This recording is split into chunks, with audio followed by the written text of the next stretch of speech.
Já pedindo mais uma vez desculpas aqui pela demora em chamá-lo para conversar conosco, eu saúdo do outro lado da tela, com muita alegria, o professor de Economia na Universidade Federal Fluminense, a UF, Marcelo Carcanholo. Marcelo Carcanholo, bom dia. Bom dia, Anderson. Bom dia para você, para todos os ouvintes. Espero que estejam escutando bem. Não tem nenhum problema, estamos no horário. Obrigado, Marcelo, pela tua disposição aqui de fazer o papo conosco, pela paciência por nos aguardar para fazer essa discussão, esse debate aqui, essa entrevista a respeito dos temas importantes da economia, viu, Marcelo? Porque a gente tem algumas coisas aí, algumas falas, especialmente, que foram feitas ao longo desses últimos dias que eu queria repercutir contigo. Primeiro, umas declarações do presidente do Banco Central, Gabriel Galípolo, durante um evento que foi organizado pela Associação Brasileira de Bancos, na última segunda-feira. Ele, primeiro a respeito desse caso, envolvendo esse escândalo, envolvendo o Banco Master, essa fraude aí que tem tomado conta do noticiário, o Gabriel Galípolo agradeceu ao ministro da Fazenda, Fernando Haddad, e também ao presidente Lula pelo apoio à condução do Banco Central para esse caso, depois da liquidação extrajudicial que foi decretada pelo BC em novembro. Liquidação extrajudicial do Banco Master. A palavras do Galípolo, abre aspas, eu agradeço a Deus de estar passando por um processo como esse, tendo Lula como presidente. Fecha aspas. Galípolo citou também declarações em que o Lula reforçou a autonomia do BC e da Polícia Federal. Segundo o presidente do Banco Central, o apoio fornece certeza e tranquilidade para o trabalho de supervisão, além de ajudar pela experiência de Lula no comando do país. Carcanholo, eu queria primeiro uma avaliação tua para todo esse caso envolvendo o Banco Master, essa fraude bilionária que está colocada, que está sendo debatida no país, e se você considera também que o Lula, estando à frente do país nesse momento em que se descobre um escândalo como esse, seria uma vitória, seria um ganho, enfim, como diz o Gabriel Galípolo. O que você tem a dizer sobre esse caso Master e sobre a declaração do presidente do BC? Anderson, eu vou começar pelo final, porque me parece que é o mais direto. É, é, o Galípolo não está fazendo nada mais do que campanha. Ele está fazendo a campanha para tentar reeleger o Lula. Enfim, quando o curioso é que ele agradece a Deus em primeiro lugar e em segundo lugar, mas ali talvez para ele no mesmo nível de prateleira, vai agradecer a presidência do Lula, o fato dele ter sido indicado e ser presidente do Banco Central dentro do contexto que é o governo Lula. Ele não está fazendo nada mais do que campanha. Agora, é curioso notar que nessa mesma fala e dentro do contexto do próprio discurso do governo, é que está a reafirmação da independência do Banco Central. É no mínimo curioso, e no mínimo, itálico, negrito e roxo no mínimo, curioso, em um discurso em que se reafirma a independência do Banco Central, que o presidente do Banco Central, que deveria ser independente, embora eu, você e vários de nós aqui que estamos conversando e escutando essa nossa conversa, sejamos contra a independência do Banco Central, mas dentro de um discurso que propõe a independência do Banco Central, o presidente do Banco Central agradece o chefe do governo, enfim, e o ministro da Fazenda, né, o Fernando Haddad, que também é muito ligado a ele. Então, no mínimo, e itálico, negrito e roxo, no mínimo, curioso que isso seja assim feito. Podemos até discutir depois as implicações econômicas e políticas do que significa ser independente o Banco Central em relação às políticas do governo, políticas de Estado. A outra questão, que diz respeito ao caso Master, do Banco Master, eu te diria o seguinte, Anderson. Primeiro que a gente, até porque, enfim, tem uma nuvem escura, meio. A gente ainda não sabe muito bem o tamanho desse buraco que está por trás do famigerado caso Master. E quando eu digo o tamanho do buraco, eu digo não apenas o tamanho do buraco do ponto de vista financeiro, econômico, que também é importante, mas também do ponto de vista dos desdobramentos políticos, o que, aliás, pode até nos sinalizar, indicar o porquê a gente não consegue ver com mais clareza o tamanho do rombo. Isso por um lado. Por outro lado, eu te diria que o caso Master é um bom indicativo da lógica como o capitalismo mundial, no nível mais abstrato, funciona já há algumas décadas, e com as suas particularidades, esse capitalismo, essa lógica de acumulação do capital do ponto de vista mundial, se expressa particularmente, desculpa a redundância, em economias periféricas, dependentes, como é o caso da economia brasileira. A lógica de valorização fictícia do capital que se constrói, segundo a lógica de que você rifa o futuro, ou seja, você vende hoje direitos de apropriação sobre um valor que, talvez, quiçá, será produzido no futuro, termina por superacumular, superproduzir, entre aspas, esses direitos de apropriação no presente, e quando em algum momento se desconfia que esse valor não será produzido no futuro, os detentores desses direitos de apropriação hoje, presentificado, vão ao mercado, isso cria um excesso de oferta desses papéis e derruba o mercado. Isso não é novidade no capitalismo, nem no capitalismo contemporâneo, nem na história do capitalismo, mas isso nos mostra como a exasperação dessa lógica, a partir dos anos 70, 80 do século passado, que teve como desdobramento, inclusive, a crise que estoura em 2007, 2008, lá no mercado subprime imobiliário dos Estados Unidos, e com várias formas de manifestação de lá até hoje vem se reproduzindo, o caso Master é um exemplo muito ilustrativo, digamos assim, dessa lógica. É claro que, para além disso, tem a lógica do esquema pirâmide. Enfim, já está quase se concluindo que, de fato, o Banco Master gerenciava econômica e financeiramente a sua carteira de investimentos com base numa lógica de pirâmide. Como nós sabemos, a pirâmide em algum momento vai dar ruim. E deu ruim, né? Poderia ter dado antes, enfim. Mas eu acho que é um caso ilustrativo de como funciona o capitalismo e na sua particularidade em economias dependentes. Eu tenderia a dizer, pelo que eu conheço, não sou exatamente ninguém do mercado, embora tenha amigos, que bem dizer isso, eu tenho amigos que, enfim, operam no mercado, tenho um amigo que é dono de banco, não vou citar nomes aqui, não é nenhum banco grande, mas enfim. Então, eu tenho, digamos assim, inside information, digamos. Eu te diria o seguinte, o caso Master está longe de ser o único, tá, Anderson?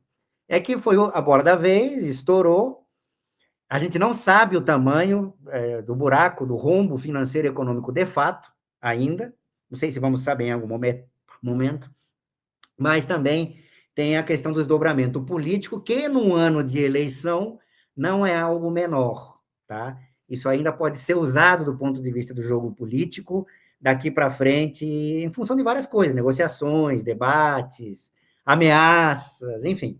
A gente sabe como funciona o nosso país. Né? Na verdade, há uma tentativa, acima de tudo, especialmente nesse ano eleitoral, de se jogar para debaixo do tapete esse caso do Banco Master. Há uma discussão lá no Congresso a respeito disso, deputados, senadores, a classe política em si, não só o executivo, o legislativo, todos eles querem deixar de discutir, de debater essas questões, ainda mais em ano eleitoral. O caso Master, a situação envolvendo o INSS, também as emendas parlamentares que o Supremo Tribunal Federal está investigando, enfim, tudo isso, ao que tudo indica, deve ser jogado para debaixo do tapete nesse ano eleitoral, porque há uma implicação enorme em setores diversos da institucionalidade, executivo, legislativo e o próprio judiciário, enfim.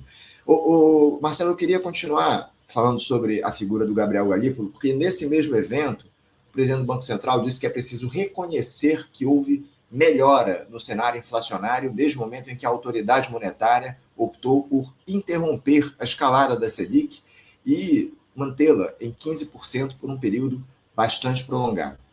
Abre aspas, existe a necessidade de se reconhecer que houve melhora entre o período que concluímos a alta dos juros e agora.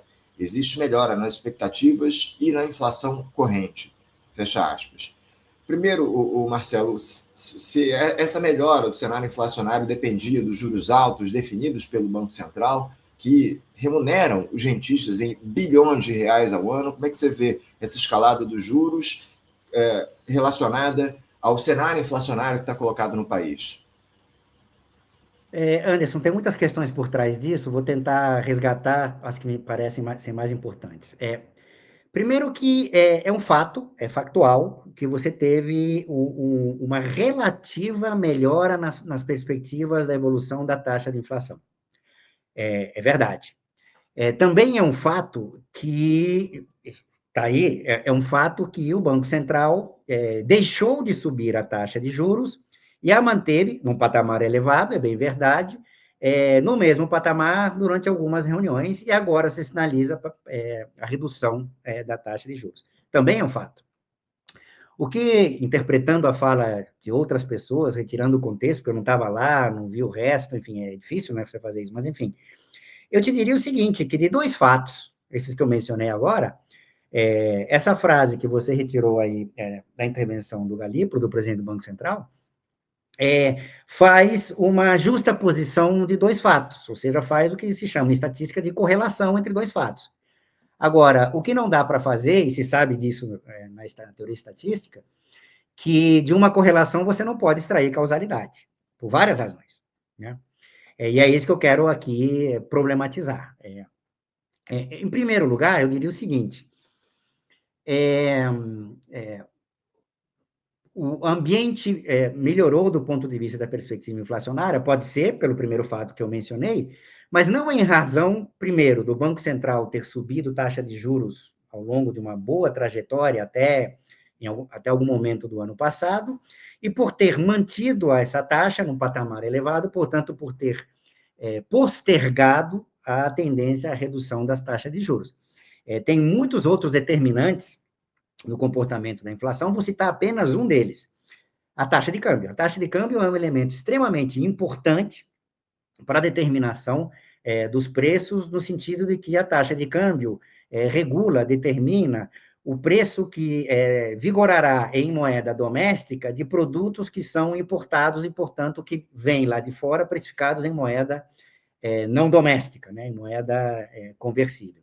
E quando você tem uma valorização do câmbio, você tem uma tendência a um impacto, se não deflacionário, a um limite, uma restrição ao crescimento dos preços domésticos. E o que a gente tem visto recentemente é justamente uma tendência de valorização da nossa taxa de câmbio. Só que a valorização da nossa taxa de câmbio, embora tenha algum componente interno, é um fenômeno internacional, um fenômeno mundial. Você tem uma desvalorização do dólar, portanto, uma valorização das outras moedas, não apenas em relação ao real. Você tem uma desvalorização do dólar em relação ao euro, ao ien, enfim, a outras moedas. Portanto, as determinações estão relacionadas muito mais às lógicas do que é a economia mundial, em termos de fluxo de capitais e taxas de juros entre eles, etc., do que propriamente a questões mais domésticas. Então, embora sim, o ambiente, do ponto de vista da perspectiva da inflação, esteja relativamente melhor em relação a outros momentos, o que nada mais é do que uma justificativa ex ante do presidente do Banco Central para dizer por que na próxima reunião os juros vão ser reduzidos, do que propriamente uma real, efetiva melhora do ambiente doméstico do ponto de vista da inflação. Isso por um lado. Segunda coisa que eu queria destacar é que, quando eu mencionei, qualifiquei de relativa melhora, saiu o dado da inflação ontem. E o dado da inflação ontem, no mês de janeiro, se não me engano, já foi o dobro do que foi em janeiro do ano passado. E já sinaliza numa taxa anualizada de inflação o teto da meta. Então, dentro da própria lógica de como se comporta a política monetária do Brasil, o presidente do Banco Central poderia ter usado esses dados para dizer, olha, ainda não, talvez não seja o momento de fazer a redução da taxa de juros, porque nós estamos aqui quase no teto da meta e, portanto, ele poderia ter usado o mesmo fato para justificar a permanência da taxa de juros, mas o que ele já está dizendo é que ele vai pegar esse fato para reduzir a taxa de juros, e eu acho que isso tem muito a ver com o ano, o calendário eleitoral, etc., etc. E uma última coisa que eu acho que é importante destacar aqui, Anderson, é a seguinte. Para tentar desmistificar um pouco a base dessa frase que você retirou dele. O mais importante do ponto de vista da determinação da taxa de juros doméstica, frente a impactos que tem sim sobre a taxa de câmbio, que tem sobre a inflação, é a taxa de juros doméstica relativa às taxas de juros internacionais.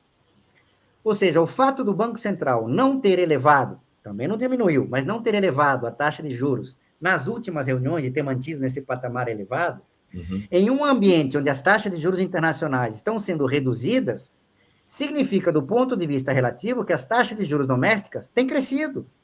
Porque o que importa é a diferença. Quando um capital faz a conta se vale a pena aplicar no ativo em uma determinada moeda em outra, a conta que ele faz é a taxa de juros comparada, não é a taxa de juros absoluta de um país. Então, quando ele olha que a taxa de juros do Brasil não mudou e está num patamar elevado, que significa preços de ativos em moeda doméstica baratos, por isso que a Bolsa está explodindo aqui no Brasil, está com níveis elevados, compara com as taxas de juros de outro país que estão em queda e com sinalização de cair mais ainda, não nos esqueçamos, foi nomeado um novo presidente do Fed, que está alinhado com o Trump, e o Trump quer reduzir a taxa de juros.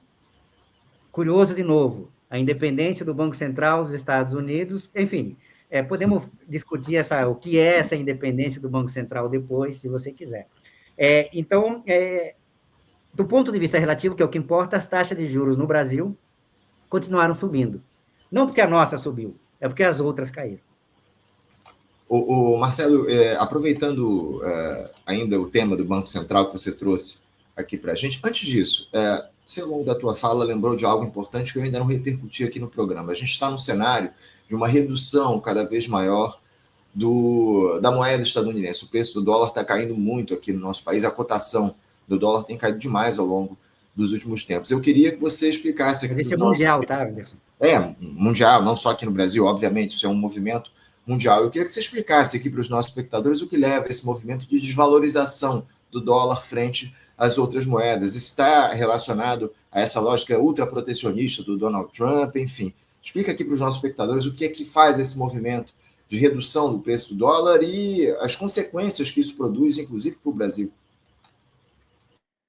Olha, Anderson, tem alguma relação, sim, com essa lógica ultraprotecionista do Trump, mas mais importante do que isso é o caráter errático das políticas. Nota, no final das contas, quando se faz a conta de se vale a pena investir num determinado ativo com uma determinada denominação monetária, o nível o preço dessa moeda em relação às outras moedas, no momento em que você vai comprar esse ativo, vis-à-vis, é isso que importa, o que se espera seja o preço da moeda, dessa moeda, lá na frente, na hora em que você resolver, ou pelo menos pensar em revender aquele ativo para transformá-lo em outra moeda. Nota que se essa é a determinação importante em última instância, mais importante do que o patamar do preço da moeda hoje, ou seja, você pode ter uma moeda extremamente desvalorizada hoje, mas, de repente, é negócio eu comprar um ativo denominado naquela moeda, se por alguma razão eu achar que esse patamar elevado hoje vai se modificar lá na frente. Portanto, mais importante do que o nível da taxa de câmbio, é a expectativa que se tem de modificação da taxa de câmbio, para decidir investir em um ou outro ativo, em uma moeda ou outra. Então, o mais importante, do meu ponto de vista, é claro, para explicar essa tendência à desvalorização do dólar, é o caráter errático das políticas do Trump. Porque o Trump tem isso, uma política ultraprotecionista, tá? Mas um dia a tarifa está num patamar, no dia seguinte ele resolve, sei lá, porque cargas d'água reduzir pela metade, depois de 3 semanas ele resolve subir de novo, e assim sucessivamente. Ou seja, ele usa as taxas, as tarifas protecionistas como o poder de barganha para negociação. Qual é o problema disso? Que isso cria um caráter errático que, na hora em que quem vai colocar o seu dinheiro em determinado ativo, fica extremamente... aumenta o grau de incerteza sobre o que será o preço dessa moeda no futuro, para cima ou para baixo. Então, mais importante do que o patamar da moeda hoje, que é um dado, você olha lá no mercado quanto está a taxa de câmbio, é que você não sabe quanto vai ser a taxa de câmbio, se para cima ou para baixo e em que magnitude, daqui a algum tempo, quando e se você precisar reverter aquele teu ativo para outra moeda. Eu acho que isso explica muito mais do que o próprio patamar da taxa de câmbio. Entendo.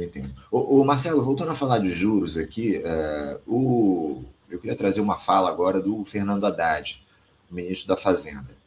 Ele disse que a Selic a 2% é um dos fatores que explicam a derrota do Bolsonaro. Isso nas eleições de 2022, essa fala do Fernando Haddad foi feita durante, pasmem, mais um evento do BTG Pactual, do qual o ministro participou. Eu disse aqui até na abertura do programa que eu acho que o Haddad participa, está mais vezes lá no BTG do que no próprio Ministério da Fazenda ao longo desse mandato. Já são inúmeros os eventos em que ele participa lá do BTG Pactual. Enfim, mas o Haddad ressaltou que a taxa básica de juros disparou a inflação em 2022 e acabou deteriorando a economia às vésperas da eleição.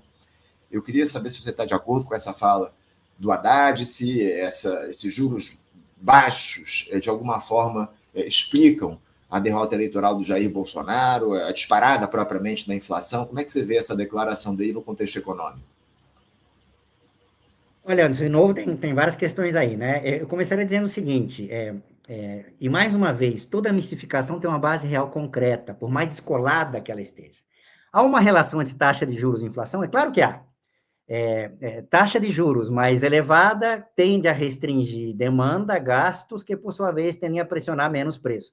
Então, é claro que é uma relação do ponto de vista teórico. O problema é que há vários outros determinantes de inflação que, dependendo da conjuntura e da particularidade, são muito mais importantes do que a própria taxa de juros. E é o caso de economias dependentes, como a economia brasileira, e no contexto conjuntural que a gente vive.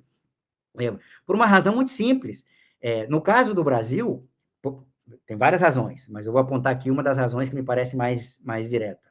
O problema não é de demanda. Num país que tem uma restrição estrutural ao crescimento já de décadas, e muitas décadas, por várias razões, não temos tempo de discutir isso aqui, o problema não é de demanda. O problema é de oferta. E não da oferta real concreta, mas da capacidade instalada. Você passa décadas e décadas, aliás, porque você tem taxas de juros muito elevadas, com investimento sobre o PIB pífio, portanto, isso tem uma capacidade de ampliar a estrutura produtiva e, portanto, a capacidade instalada pífia, o que significa dizer que qualquer sustinho de crescimento da demanda encontra um limite na oferta para responder a esse crescimento da demanda, isso tem impacto sobre o preço. Mas o problema não é o crescimento da demanda, é a baixa capacidade instalada que faz com que a demanda não possa crescer sem ter impactos inflacionários. Portanto, o problema não é de demanda, o problema é de oferta por restrições estruturais de uma economia dependente, com taxas baixas de investimento, enfim, temos muito para discutir nesse ponto. Então, toda mistificação tem uma base real concreta, mas toda mistificação também precisa ser desmistificada, como esse caso. A outra questão que eu queria levantar aqui, já um pouco saindo da minha seara meramente da economia, é que o Bolsonaro não perdeu a eleição por isso. Primeiro, não nos esqueçamos, o Bolsonaro quase foi reeleito. Quase, por muito pouco. Sim. E eu te diria que, palpitando, já que o Haddad pode palpitar, porque a gente também não pode. Eu te diria que se o Bolsonaro não tivesse tido o comportamento criminoso, porque o foi, que ele teve na pandemia, se ele tivesse feito o contrário, ele teria sido reeleito, sim, independente da taxa de juros. Uhum. Então, não foi a taxa de juros que fez com que o Bolsonaro perdesse a eleição. Mais uma vez, o Haddad está usando, como todo mistificador, ele está usando uma base real concreta para, implicitamente, no discurso, passar a mensagem que ele quer. E eu terminaria novamente dizendo, olha que curioso, né? O ministro da Fazenda, do governo, se utilizando de um preço, que é a taxa de juros, que é determinado não só, mas em muito, pelo Banco Central, que em tese é independente. Curioso, né? Sim. Eu não tenho dúvida alguma em relação a isso que você traz aqui para a gente, que se o Bolsonaro fosse minimamente responsável em relação ao que a gente teve naquele período da pandemia, se ele não ironizasse as infecções por Covid-19, se ele fosse comprasse as vacinas ali no tempo certo, enfim, ele certamente ganharia as eleições em 2022, está muito claro isso. Marcelo, eu queria voltar aqui para a seara da economia, falar aqui de alguns temas que, enfim, quanto mais eu vejo algumas declarações da figuras ligadas ao governo, menos eu acredito nessa turma. O Lula disse essa semana, num evento, aliás, num discurso no Instituto Butantan, na última segunda-feira, ele fez a seguinte fala: abre aspas, o sistema financeiro nunca ganhou tanto dinheiro como nos nossos governos, fecha aspas. Marcelo, parece que o Lula ele se orgulha de ser o presidente que mais favorece o rentismo, os endinheirados, o grande capital no Brasil, não? Então, Anderson, e essa frase não é nova, com, enfim, algumas modificações terminológicas, ele já tinha feito isso lá nos primeiros governos dele, lá atrás, no início do século. Uhum. Não é novidade. É, e é verdade, é um fato. É que na cabeça do Lula, e de novo, não, de novo não, mas enfim, de novo porque a gente já fez isso em outros programas, não hoje, né? Mas mais importante do que as pessoas é as ideias e as estratégias de desenvolvimento, de gestão macroeconômica e política que estão por trás dessas pessoas. As pessoas são consequências, por mais importantes que elas sejam, como Lula, o que nos permite, inclusive, é chamar de lulismo, enfim, o que você quiser. Mas é que na cabeça desse tipo de ideário, para além da figura do Lula, desse tipo de ideário, que a gente poderia chamar de um ideário reformista conciliador, na cabeça deles é perfeitamente possível você ter um jogo do tipo ganha-ganha. Não é um jogo de se uma classe, entre aspas, podemos discutir aqui o conceito de classe, que do ponto de vista mais rigoroso não tem nada a ver com o nível de renda, mas enfim, alguma coisa tem a ver, mas enfim, tem menos a ver com o nível de renda e tem a ver com outras coisas. Mas na cabeça desse tipo de ideário político, do ganha-ganha, da conciliação, não é porque uma, aspas, classe ganha que a outra tem que necessariamente que perder. E na cabeça desse tipo de ideário, a ideia é promover políticas econômicas que permitam, com base na conciliação, esse tipo de jogo do ganha-ganha. Quer dizer, é possível que se ganhe nas frações mais altas dos níveis de renda, é possível que o capital financeiro continue ganhando, e mais talvez do que nunca, do que em outros governos, como é o caso dos governos Lula, não só esse, mas os outros lá também.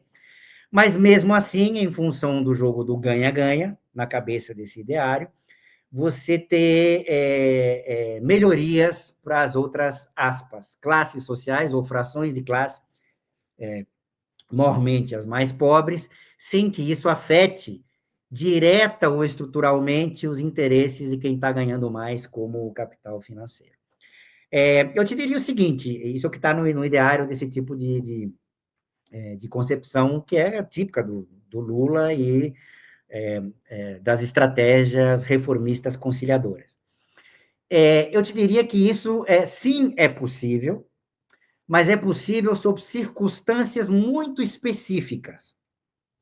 E essas circunstâncias muito específicas, sim, nós as vivemos no começo do século, durante os dois primeiro governo Lula e 3/4, digamos assim, do segundo governo Lula, depois que estourou a crise de 2007, 2008, na economia mundial, esse cenário se desfez. Quando que isso é possível? Isso só é possível se você tiver um crescimento para além da trajetória média de crescimento da economia, portanto, o nível de renda, que permita algum tipo de redistribuição de renda, ainda que sejam migalhas, benesses momentâneas, focalizadas, pontuais, etc., mas melhorias para as frações menos favorecidas do nível de renda, e sem que isso altere a trajetória de maior apropriação dessa renda das classes mais abastadas. Você pode ter, inclusive, um aumento do nível de concentração de renda do ponto de vista funcional, não pessoal, da distribuição funcional de renda, mas não porque o nível de renda absoluto das classes menos abastadas é melhor. Não, até pode ter crescido, mas sendo que a das outras cresceu mais, que é exatamente o indicativo dos primeiros governos Lula. O problema é que tem uma precondição para isso, Anderson. Qual é a precondição? Que você tenha um ambiente favorável para o crescimento do nível de renda. Acabou isso. Não temos mais. A economia mundial vive um contexto de estagflação, que é o pior dos mundos.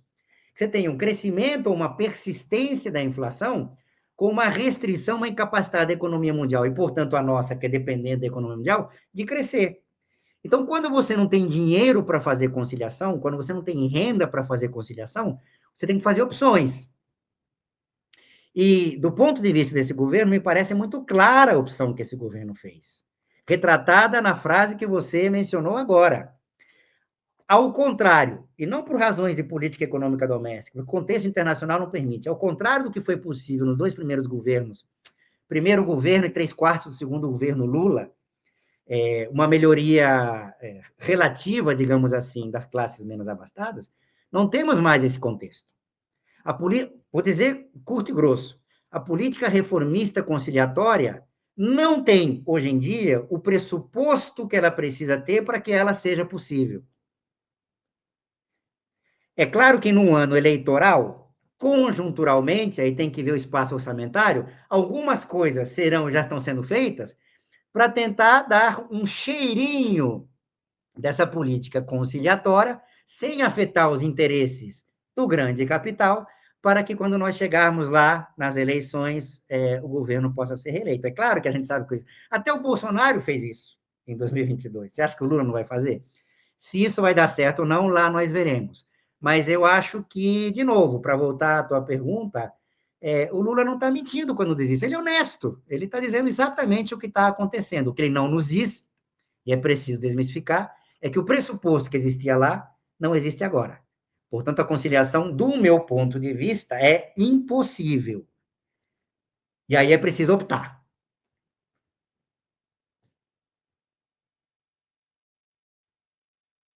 Eu estou sem o áudio, peço desculpas aqui aos nossos espectadores, estava fechado aqui meu microfone.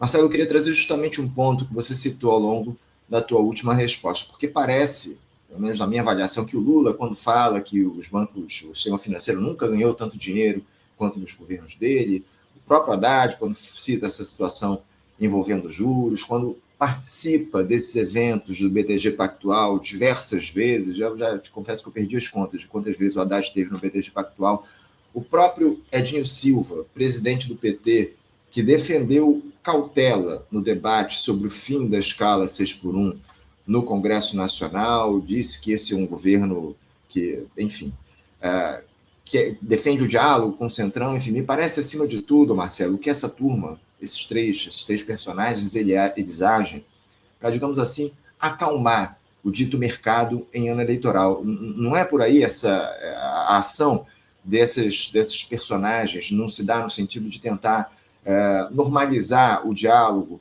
com o mercado, tentando mostrar para eles que não, vocês vão continuar ganhando mesmo que eu seja reeleito presidente?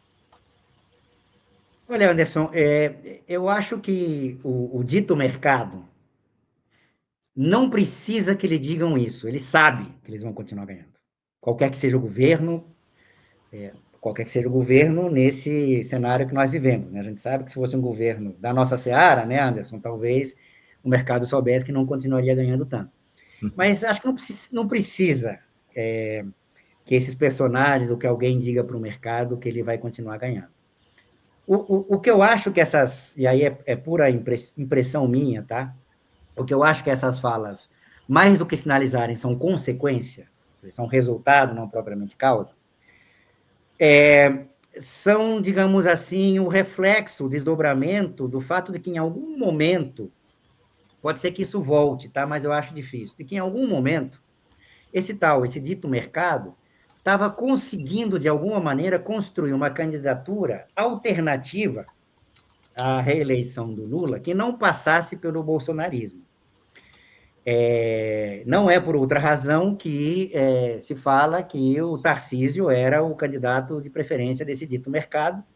Inclusive, eu escutei isso de alguns amigos meus que lá trabalham. Quer dizer, eles estavam trabalhando para o que lá atrás tinha sido, quando ele tinha sido governador de São Paulo, o projeto, aspas, Dória, que por razões... João Dória, né, que por razões outras ele foi desconstruído. Nesse ano, 2026, eles trabalhariam pelo nome do Tarcísio. Por razões que nós estamos vendo, parece que o nome do Tarcísio como candidato a presidente, desculpem, não colou. E que, portanto, a coisa vai ficar polarizada entre Lula e Bolsonaro. Filho, não pai. E como o mercado sabe que ele vai continuar ganhando, pode não ser o candidato de sua preferência, como o mercado sabe que ele vai continuar ganhando, tudo bem, o mercado aceita o novo governo Lula, até porque se ele continuar fazendo a política de conciliação e tentando fazer a política de conciliação e em não conseguindo, porque o contexto não permite, o mercado sabe que no final das contas, pela força do tal mercado, quando o governo tiver que fazer a opção, vai fazer a opção por ele, mercado, porque já o fez em outros momentos, não é nenhuma novidade. Eu acho que o mercado, quanto a isso, está tranquilo. Eu gostaria de destacar uma coisa importante, Anderson, até para também desmistificar do nosso campo, a partir do nosso Sim. campo, do crítico, que é essa falsa ideia que acha que o mercado só ganha dinheiro quando as taxas de juros são altas. Não é verdade. O mercado ganha dinheiro.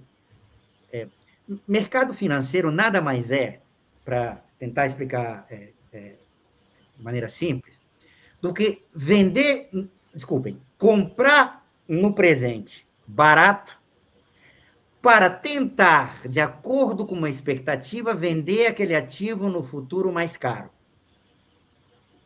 Qualquer que seja o ativo, em qualquer moeda que ele esteja denominado, em qualquer prazo, claro que os prazos aqui importam, em que isso aconteça. Uhum.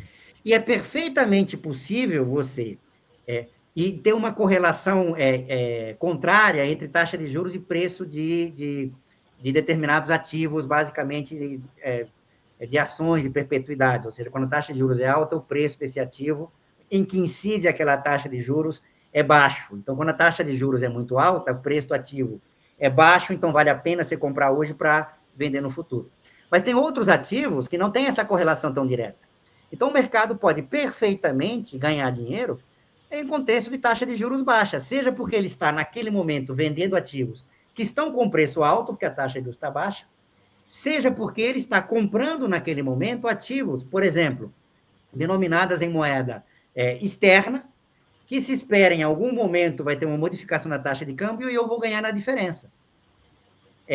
Então, o mercado ele pode ganhar dinheiro tanto em contexto de taxas de juros elevadas, que é talvez o mais direto, porque é uma taxa de remuneração sobre aquele ativo, mas também porque são coisas diferentes, tá? Você pode ganhar dinheiro com taxa de juros, o que significa, se eu sou detentor daquele título de crédito, eu vou ganhar, sei lá, se for uma taxa de juros mensal, cada mês eu ganho aquele rendimento em função da taxa de juros.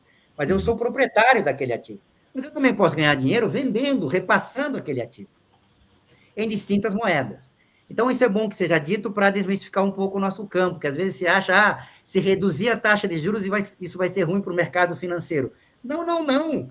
O mercado financeiro no capitalismo, Anderson, sempre ganha.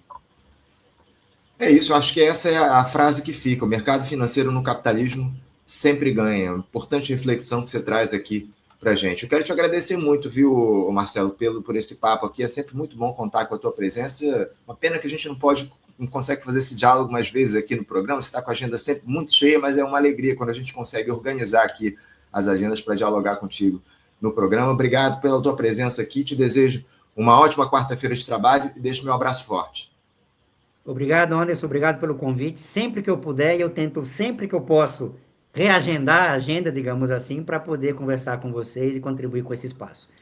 Boa quarta-feira para vocês e sigamos em frente. Sigamos em frente. Um grande abraço. Até a próxima.